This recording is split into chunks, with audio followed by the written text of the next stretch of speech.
Welcome to the Hire Yourself podcast. My name is Pete Gilfil, and I'm here with my business partner, Nat Truitt. We're all about helping people become business owners or become better business owners. Nat, good morning. Hey, Pete, how are you doing today? Oh, I am doing awesome. I got to tell you, I'm leaving after we get done taping. I'm heading on vacation.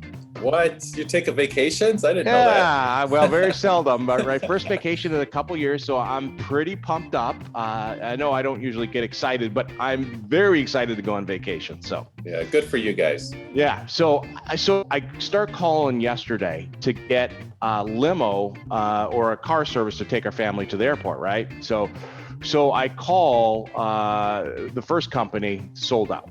Right. I'm like, holy cow, I can't, so I call the next one, sold out. So nothing, I can't get anything.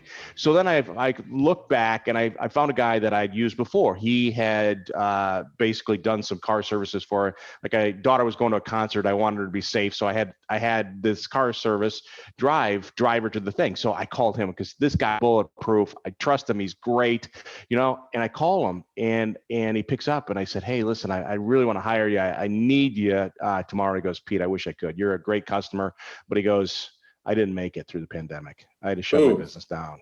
And my heart broke, right? He's got a couple young kids, great guy, and he had great customer service and stuff like that. And I thought about it, and he was a guy that he just came up with the idea. He came up with his business. This is what he wanted. He kind of built it from that standpoint, but he didn't make it through the pandemic. He got hit really hard. Yeah. And so today, what I thought we'd talk about is I think there are some real benefits to franchise ownership. Right. And so we'll kind of take and leverage that here today. So we're going to talk about the 5 benefits of franchise business ownership. All right. So let's get into it. I think first, when I think of a franchise, Nat, I think of it as a way in which I don't have to come up with the big idea, right? So a franchise, I'm not very clever, right, or creative. And so I don't have to come up with a big idea. I don't have to, basically figure it all out. Somebody else does that for you when it comes to a franchise. Yeah, I consider myself an implementer. Like, I like to do things or, follow a manual. So for me, like, franchising is perfect because, just turn me loose. I feel like in this day and age with Google, people can spend so much time like researching or, with YouTube, researching and finding out how to do everything, but the real money's made implementing. So, getting stores open and just, pedal to the metal. Well, let's talk about that, right? So I think under this guise of a franchise is, they've proven it out. They've taken the time and the capital to prove out the big idea. Right. Totally. And so that saves you time and capital. It saves you mistakes, and mistakes cost you capital. So I think the benefit is that they've already kind of spent the year or 2 years figuring out, dialing it in so that you can come in. So they come up with the big idea. They've dialed it in so that you can then come in and buy the rights to use that business model. Yeah, I like think of it like what two of the things that you're getting with a franchise is a proven product or service, and then also a proven sales and marketing strategy. You cannot underestimate the benefit of having a proven sales and marketing strategy, because you could have the most genius, unique thing, but if you can't figure out how to sell it, you're SOL day one. Yeah. Yeah, I think it actually, when somebody has already kind of proven it out, it improves your odds of success, right? So takes away some excuses, that's for sure. Fair enough. All right, the second way, and I use this term, we use this term in the book, right? Hire yourself, right? It's the term entrepreneur light. So franchising is business ownership, but it's easier. Business ownership's a lot of hard work, but it's an easier path to getting started. And what I mean by that is it's got all the systems, the process, the procedures, right? So you just have to literally go in and follow the systems. It's like painting by the numbers, right? I love those painting by the numbers. So, but you just got to A, B, C, D. You just got to do what you got to do, right? So you certainly see that too, right? Yeah, totally. I counted up one time with my senior care. I'm like, how many hats do I wear in a week? And it was like 12 different hats. But fortunately, I was like, it's not terrible because, there's basically a manual for each one of these hats. So I know, what to do and how to time block it and everything. So, and then basically, there's a blueprint or a roadmap on, who to hire, when to hire them as you're kind of scaling up. So then you start in fewer and fewer hats. But it's basically, just kind of that concept of being in business for yourself, but not by yourself, because there's other people that have gone down the path before you. Right. Well, and you talked about hiring, where they tell you who to hire, what's the type of person, where to find them, all that kind of stuff, how to train them. And then the same thing with like marketing, right? Here's where you go to do the digital marketing. This is how we help you, that kind of stuff. So it's just an easier path. Yeah. Even to sales, like the sales process, they most of the time have a defined sales process, whether somebody's walking through the door of your facility or your team members go into somebody's house. It's a defined process. Yeah, just like with McDonald's, when they say, would you like fries with that? That's part of their sales process, right? So I'll profit to the bottom line. A little upsell, right? So absolutely. I was actually visiting a franchise business, right? So you kind of talk about the process, the sales process.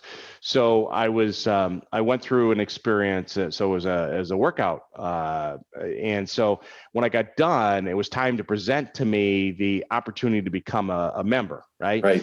But it was interesting because I could tell they weren't very versed in the sales process, because they never really asked me if I wanted to become a member. So they showed me all the packages and stuff like that, and they didn't. I would have probably had a thing where, hey, would you like package A, B, and C? Which one would you like to do, right? Would you like to use Visa or American Express? Yeah, right, absolutely, right. So I think that's a bit of a benefit of a franchise, is they've got all that stuff laid out. All totally. Right. Third, and I think this is really important, and we touched on it at the beginning, right? This COVID-19, it was a pandemic. It was really a tough time, and we'll say we're coming out of it now, hopefully.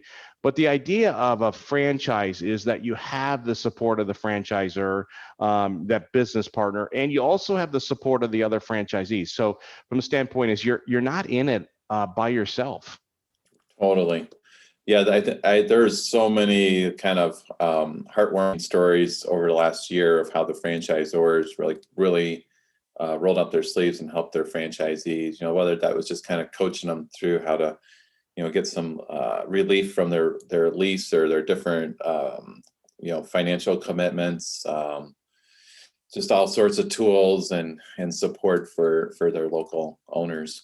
Yeah, well, even just adapting the business model. So I think of like a blinds company where they converted doing their estimates, or doing their coming in and doing a proposal, where they did them virtually, to the yoga franchise that immediately switched, put together an online studio and did online classes. So I think that's the benefit of a franchisor, is they can kind of help you adapt. They can be there. And I know some of them also gave financial discounts, right? So they reduced the amount of royalties or waived the royalties for a period of time. So I think there's some real benefit of that.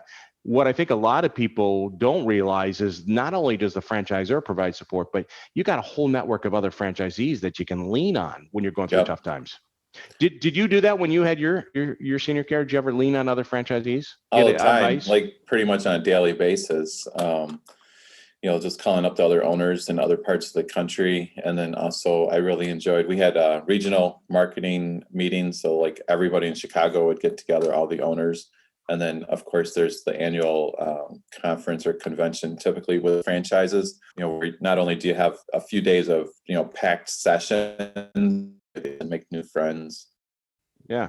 So, I think there's so much tied to the relationships, the support, stuff like that. And it's designed to do that, like accountability groups. Like at Ford, the Ford franchisees, they do dealer 20 groups where they get together on a regular basis, share ideas, work through stuff. So I'd love to see the stats. I don't know if they're available, of the odds of success, or the people that made it through COVID-19, the percentage of people that were just kind of mom and pops versus franchises. My guess is that franchises, they had a higher success rate going through that period of time. Yeah, I totally agree. It seems like, and ironically, it maybe made some of them actually stronger and more profitable. And they, I think, are starting to see like a hockey stick with both their top line revenue and also profitability coming out of COVID as they're ramping back up. Yeah, you're seeing that with service-based businesses. They're talking about that they're just slammed, right? But even like when people talk about like boutique fitness, people going into studios, that is bounced back extremely well. So not only are they at kind of the levels they were pre pandemic, but they're now exceeding those numbers. And so Yeah, it just kind of shows you that the franchise has really helped. So, totally. all right. So another thing that there's a benefit of a franchise, right, business, is that you can really kind of leverage the scale and the size of the franchise system or the franchisor. Yeah, I would hope so. When you start thinking about having, 10, 100, thousands of locations, when you say I need, to buy XYZ, you would hope you'd be able to beat up the vendors pretty good and get a good price, right? Yeah, well, I think that's right. I think it's discounted pricing, it's purchasing power from that standpoint. So whether it's getting a discount on paint or discount on that pickup, that F-150 for your Yeah. business, right? You're getting some purchasing power. So there's some real advantages to strengthen numbers with that. But I think there's also, when we talk about it, when you have enough franchises around the United States, then you have the ability to have national accounts. Yeah. Yeah, national accounts is huge, and that's kind of like that tipping point where it's like, oh, this is, it's kind of like hard work. Then all of a sudden the national accounts start to come in, and then you're like, that's, I don't want to say free money, but it's kind of like free money. It's definitely the frosting on the cake because all of a sudden you're getting, jobs that you didn't have to go track down as much. Yeah, well, and national accounts aren't guaranteed business, but they're a foot into the door, right? So I think there's some huge advantages to it. The other Yeah. thing that I think about as we look at the benefits of a franchise system is that brand recognition. So once you're big enough, all of a sudden you become we'll call it a household name. It could be like Jimmy John's and sponsor some NASCAR or sports clips, the Meineke football bowl, like all that stuff is Yeah. awesome. I love Yeah, that well, stuff. absolutely. And you get the benefit. So you don't necessarily have to spend as much money building your brand locally because you get that halo effect from the overall national chain, right? So Totally. Yeah. the overall group. So I think there's some real strength with that. And then I think as we talk about franchises, especially executives, it gives franchises give executives that have some great business acumen, they have some leadership skills, but they may know anything about the type of business they're going to invest in. It allows them to invest in a whole bunch of different types of businesses because they don't have the experience, but they can leverage a franchise system to do that. Yeah. Franchising in general is kind of more of that work on your business, not necessarily in your business. So, you think about like a sports clips, when you go in to get your hair cut, you don't really ever see the owner behind the counter, and certainly they're not going to be cutting hair, right? So the corporate guy is able to leverage his team building experience, management experience, P&L experience, all that good stuff. Doesn't really have to worry about learning how to hair in this Yeah. example, which would be a Well, nightmare in my mind. yeah, absolutely, right. And I know nothing about hair care, obviously being bald, but the idea behind it is that I think you don't have to have any experience in the hair care industry, right? I don't Yeah. have to really. That's what the franchise does. Is they teach you Yeah. about the industry. They teach you about who to hire, how to find customers, that kind of stuff, how to operate call it a Yeah, hair care I'm a good franchise. example too. I didn't have any experience in senior care, but it was something I found a franchise and they basically, taught me everything I needed to know. Yeah. So if you're going to think about being an entrepreneur, I think there are so many benefits to leveraging a franchise, right? Because of everything we talked about today. It just, you certainly you pay for that, right? You pay the rights to use that, a franchise fee. You pay royalties for the ongoing support. But I think the benefits of owning a franchise versus doing it on your own outweigh clearly than doing it on your own.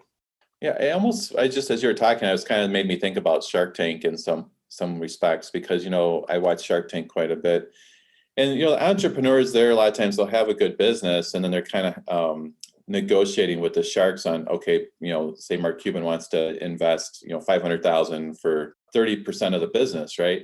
And it's kind of like a kid with your hand in the cookie jar. You're like when you have your own business, you have it all, but when you actually give up something to bring on more support and infrastructure, like a Mark Cuban as an example, Yep. like your business is not going to just still be the same size. Like hopefully the goal is that it's 10x or maybe even 100x. You think about like that Ring doorbell that was on Shark Tank and connected with Richard Branson, and that guy had a small business and then he connected with something that made it much bigger. So I think that's part of the opportunity with a franchise is, you do have royalties and different things like that, but the goal is to build a bigger build a bigger business so that the royalties are just, basically budget dust, hopefully. Yeah, absolutely.